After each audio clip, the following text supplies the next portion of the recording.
I'm starting to really like Mark Zuckerberg. And the reason is that he is just so painfully transparent.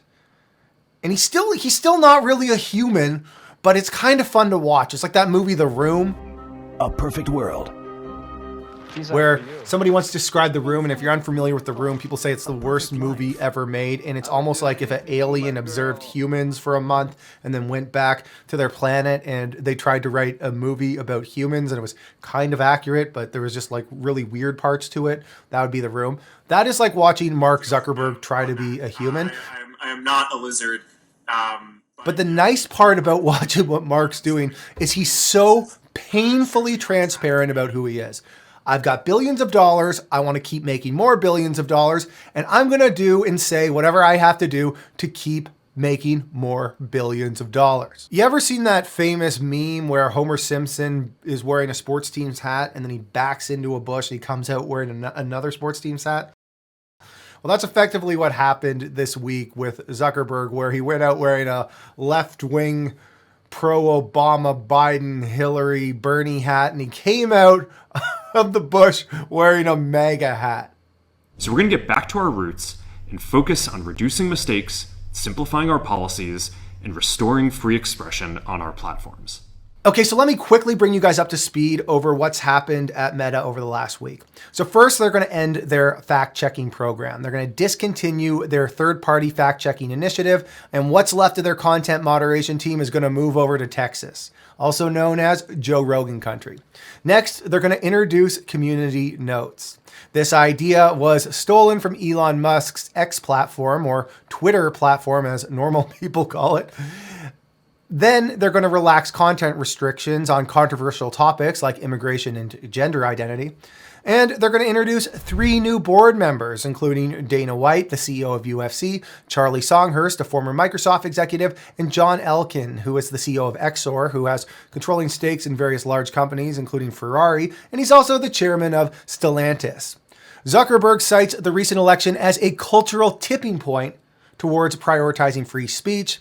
And these changes are expected to affect content moderation across Meta's platforms, including Facebook, Instagram, and Threads, impacting billions of users worldwide. Okay, so let's go back to 2018 and look at the Cambridge Analytica scandal to understand sort of where Facebook's coming from. But it's clear now that we didn't do enough to prevent these tools from being used for harm as well. And that goes for fake news, for foreign interference in elections, and hate speech, as well as developers and data privacy. We didn't take a broad enough view of our responsibility, and that was a big mistake. And it was my mistake. Okay, so Cambridge Analytica was this consulting firm who harvested data from up to 87 million Facebook profiles without explicit consent. They did this through a quiz app called This Is Your Digital Life, created by a researcher named Alexander Kogan. Well, only about 300,000 users actually took the quiz. The app exploited Facebook's lax data sharing rules to collect information from those users' friends, effectively capturing detailed profiles on millions of people. Cambridge Analytica then used this data to build psychographic profiles and design hyper-targeted political ads for campaigns, including Trump's 2016 presidential bid and the Brexit referendum. Now, Facebook came under fire because they had known about the data breach as early as 2015, but failed to act decisively when whistleblower Christopher Wiley and investigative journalists brought the story to light. The scandal led to public outrage, congressional hearings, and a record $5 billion fine for Facebook from the FTC. Now, here's the reality. This outrage wasn't just about data or privacy.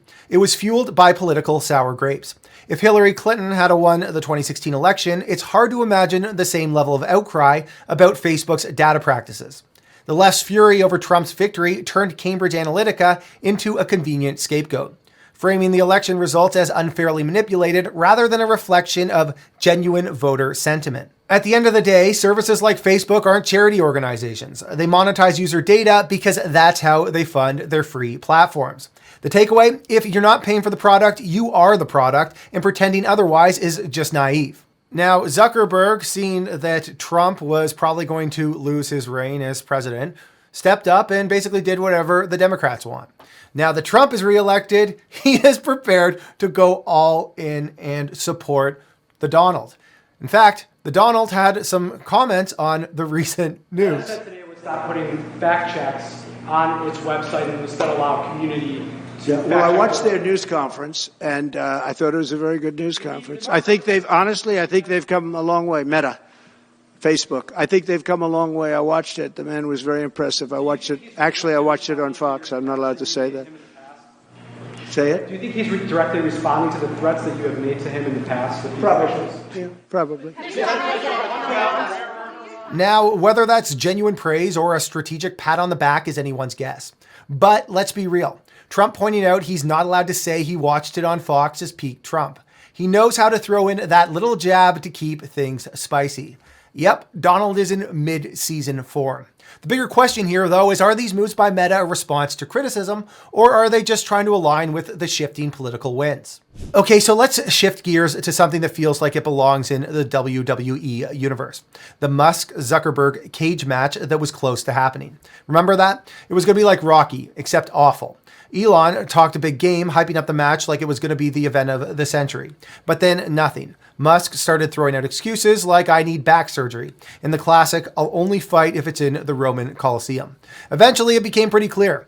Elon realized he'd probably lose, so the fight quietly fizzled out. But now, things have gotten awkward.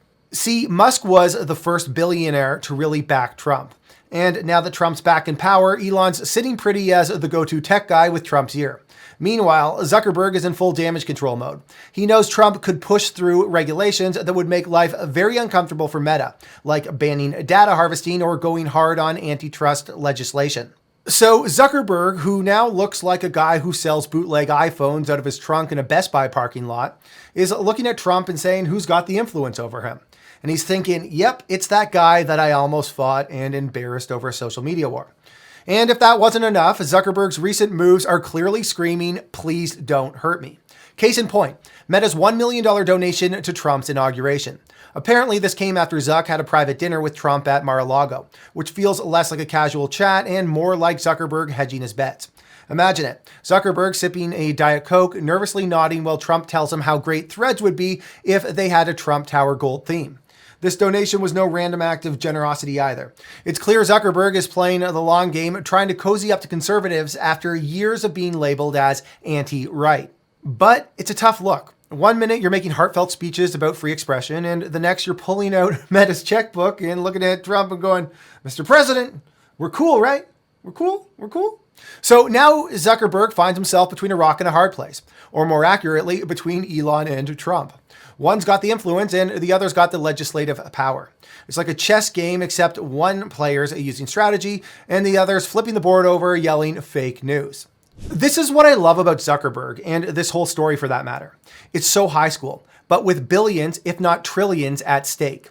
Most of us would be way too embarrassed when we were in high school to show up at a party hosted by one of our enemies and try to pretend that we're part of the crew.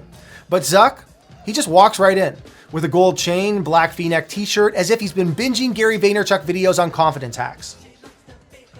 The man is out there throwing $1 million donations at Trump's inauguration like it's no big deal, hoping to score some cool points with the conservative crowd.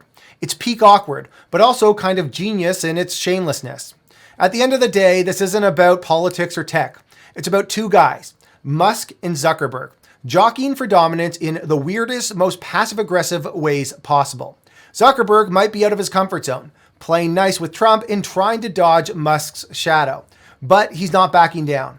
And honestly, there's something almost inspiring about his willingness to risk it all, even if it means looking like a guy who shows up at the party in a borrowed outfit, hoping no one notices he doesn't belong.